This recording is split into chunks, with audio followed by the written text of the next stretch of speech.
call you Bumpy? Should I call you Bumpy? That's my name. All right. Let me start right there. Where was the origin of the name Bumpy? I'd love to hear where it began and how it stuck. It was Your mother.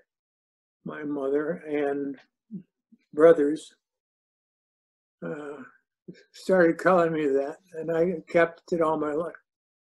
I see that you were born in 1933 in Detroit, and I would love to hear your description and what you remember of what Detroit was like growing up as a boy in the 30s and 40s. Yes, I remember every part of it. This was the times of the wars. It's just World War started, and that was when I was very young, and we lived on a boat in In the summer. each summer. My dad loved his boat, and he took it out of dry dock every summer very early. So I spent about half of each year. I started when I was maybe 5 years old with a little dinghy, which had a name on it, the Bumpy Jones. And that was next tied up with our boat, which we kept at the Detroit Yacht Club. And I read that that's really where you got your start in swimming. Not only, I read some things that you wrote that you kind of got your start in swimming when you were 2 years old. Just every time you fell in, you had to not drown, so you had to learn to swim quickly just to protect yourself. But that was really where you started racing a little bit as well, swimming for the Detroit Yacht Club against other yacht clubs and other club teams. Can you tell me about the first time that you experienced racing and not just being around the water, but competing? Well, yeah, in the summer months in Michigan, they had... That was what his mother had made, a picture of him when he was tiny. Can you see that? I do. I see it. Great. I love it. So I spent most of each early summers from the time I was 4 or 5 years. But I thought everybody should have a boat, and I had my own little gala boat, and we had much like kids do with Becker. We would ride these all up and down. We're all the true boat people. We would wave their not so pleasant things to not us.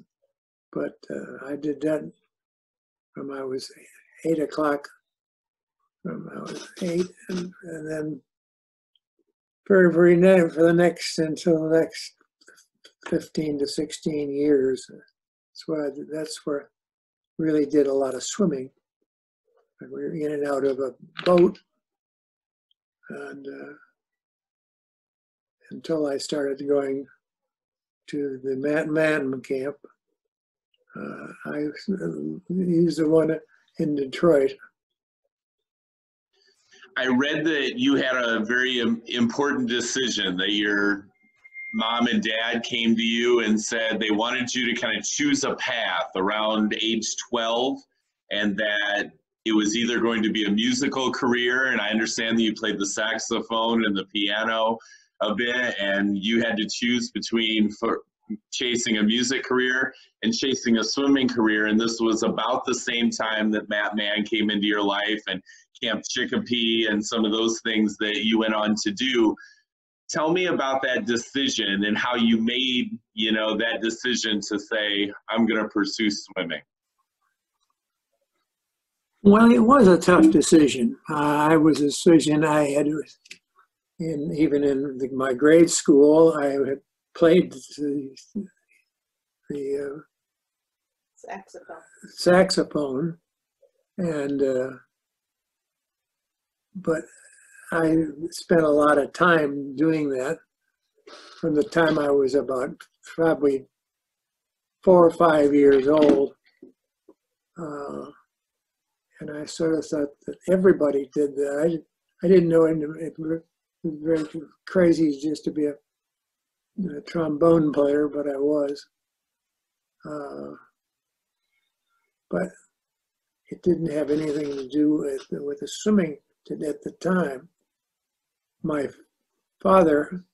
He was a pharmacist, right? And I read that everyone in the family, all your siblings, your mom, everybody all worked in the pharmacy.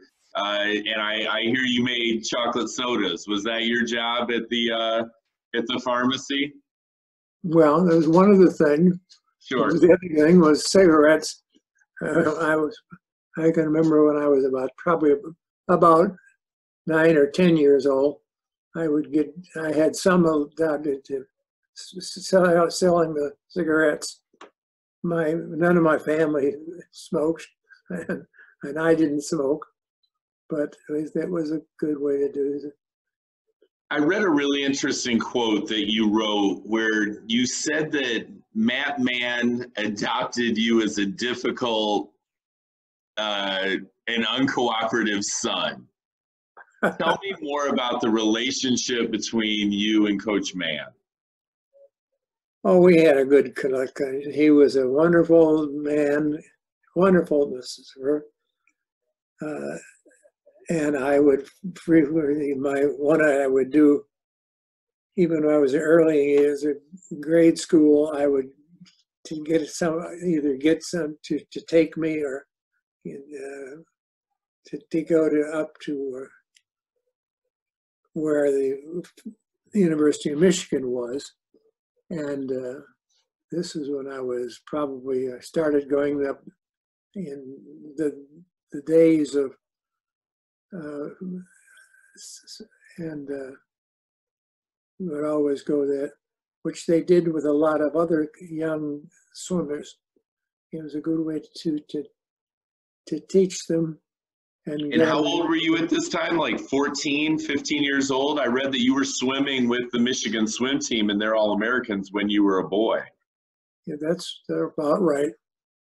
Michigan had some very good swimmers from that era. And I would do their Saturday or Sunday workout. And they could do a lot of that. That keeps you in the fold. That when you then finally got to high school, you knew where you were supposed to go to school. And I never really had another thought about going to another school.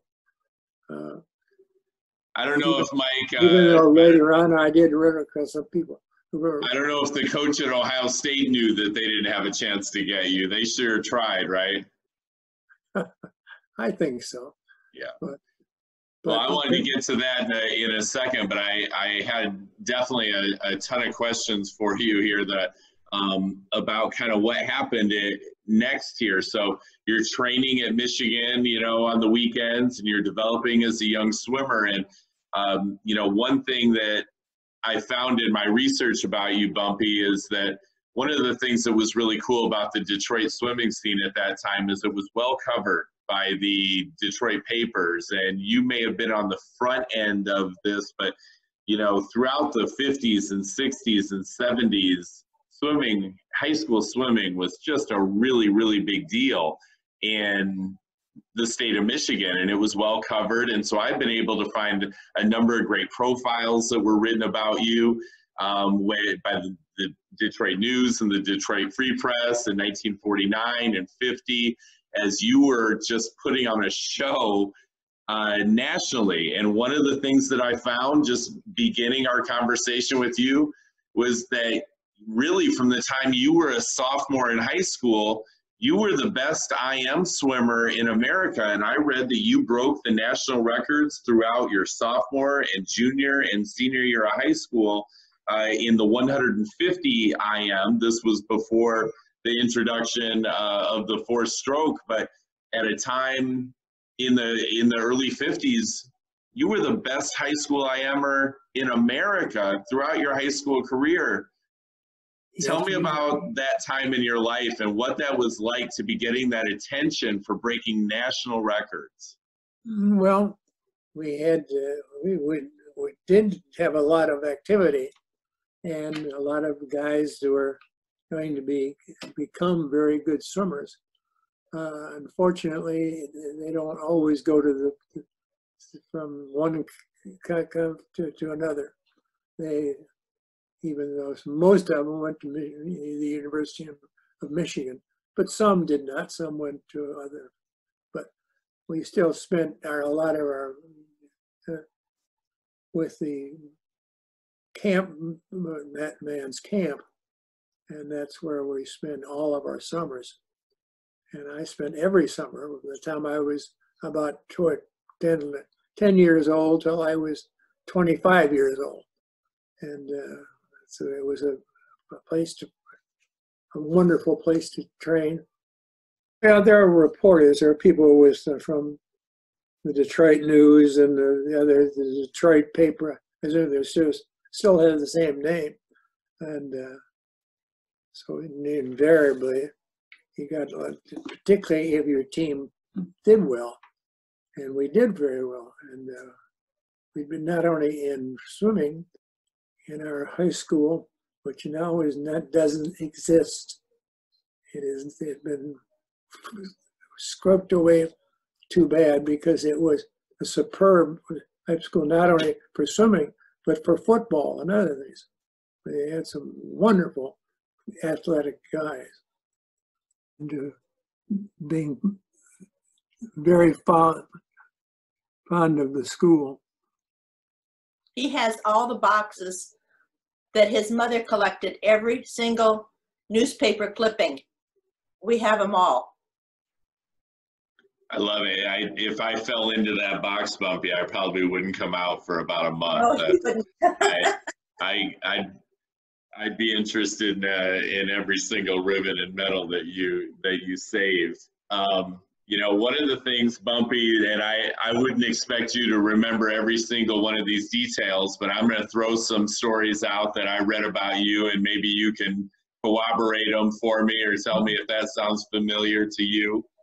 But during the 1950 season, I read that you broke the national record in the 200 freestyle at least 4 times. I read an article where you had done it at least the 4th time that season. And in the process, you went 159.7 in the 200 freestyle, making you the first Michigan boy ever to break 2 minutes in the 200 freestyle, which might have seemed like a notable accomplishment at the time.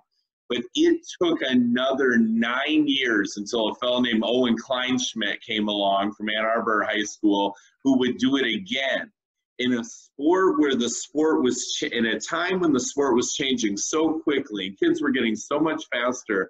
Bumpy, you swam times in 1950 that no Michigan boy did for a whole decade, while the sport was evolving and interval training was being introduced and kids were getting much faster. They couldn't go as fast as you did in 1950. And I'm curious, you know, just that 200 freestyle specifically, that, you know, going under 2 minutes, I wonder if you remember breaking 2 minutes or what those national records specifically meant to you that year? I don't remember what the name was, but I did have some good years in those. And I had a great high school swimming coach who was actually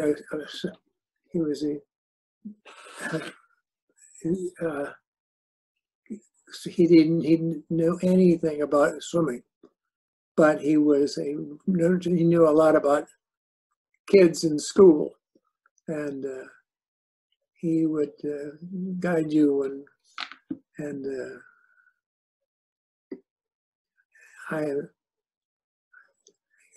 I wrecked him, and he did a wonderful job with Redford High, knowing a lot of things we won there. We won the city championships, and various other things. We were barred one year from this city championship because they thought that it was not a fair business, so they didn't let us play in the champ. And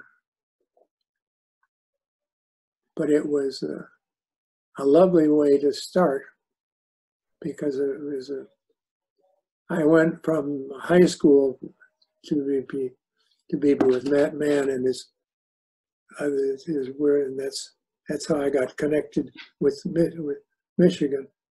Yeah. Bumpy, I wanted to ask you about that. I mean, you kind of touched on it. In one of the articles that I read in one of the Detroit papers, it referred to whether, you know, what you would have done at the state level had you been allowed.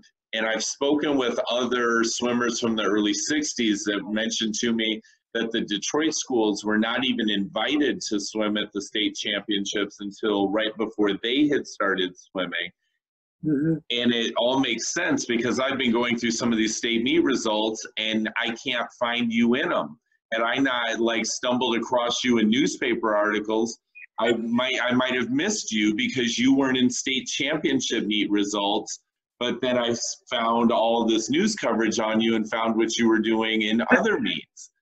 Can you tell me about why Redford didn't swim in championship meets, and also some of the politics of what you just referred to, that you weren't invited to certain meets? What was going on there?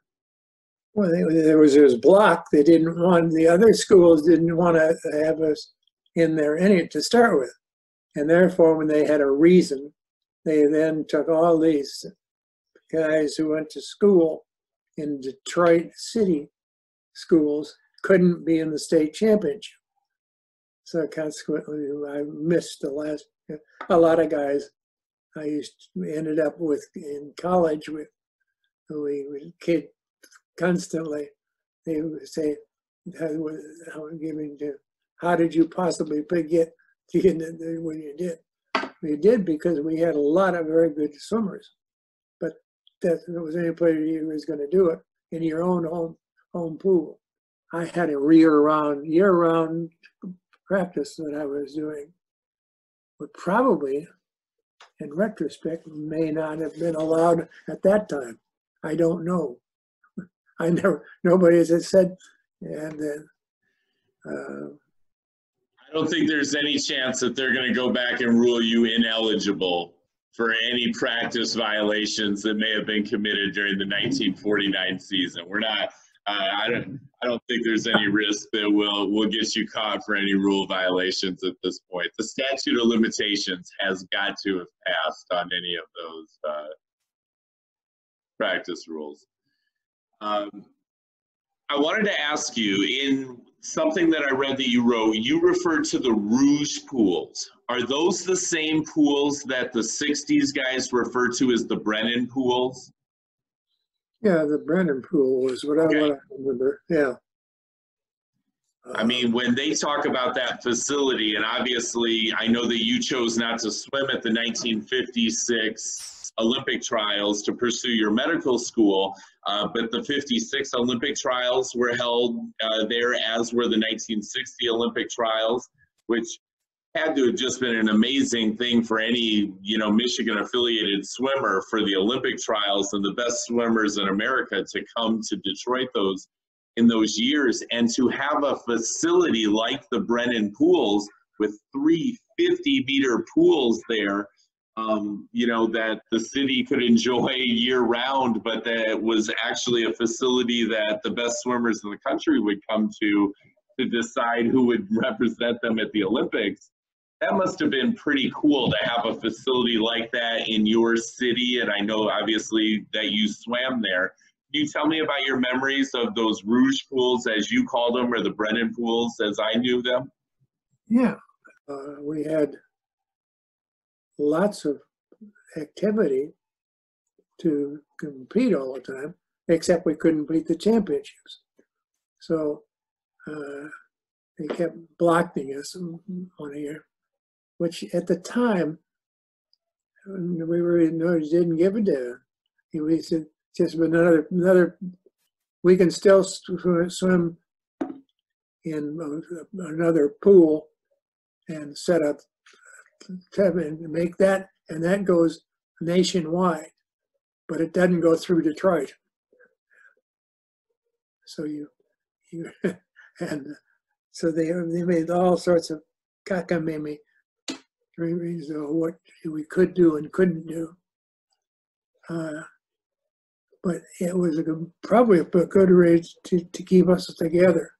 It's honestly, it sounds like a terrible time in Michigan high school swimming, honestly. Like, it's, you know, just to like kind of uncover these stories with you and some of the research that I was doing and kind of learning a little bit about this. Like, I'm certainly glad that they got those politics straightened out by the, you know, it's unfortunate for you that you weren't allowed to shine at state meets and break state championship or state records there, because that's what you would have done. But you know, certainly by the early 60s, they had figured it out and were allowing all that great talent that preceded you in the Detroit area, or followed you, I should say, to shine. I'm glad that they figured that out. I mean, what a sham, honestly, to hold anything called the state championship and not have Bumpy Jones there, who's setting national records. What kind of state championship is it if Bumpy Jones isn't there? That's what I say. We had a lot of strange little rules. Yeah. Would show up at some of the pool. Sometimes it said you couldn't use something like they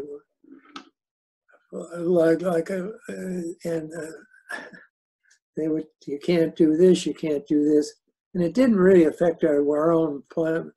But usually the swimming coaches had a little fun thing between them. I'm sure.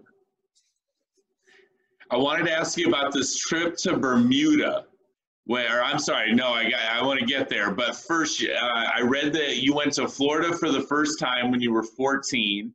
It sounded like that was an eye-opening experience, that you swam at a casino pool there and competed there when you were 14, and that was your first trip to Florida, and maybe planted a seed in your mind that might be a cool place to live someday.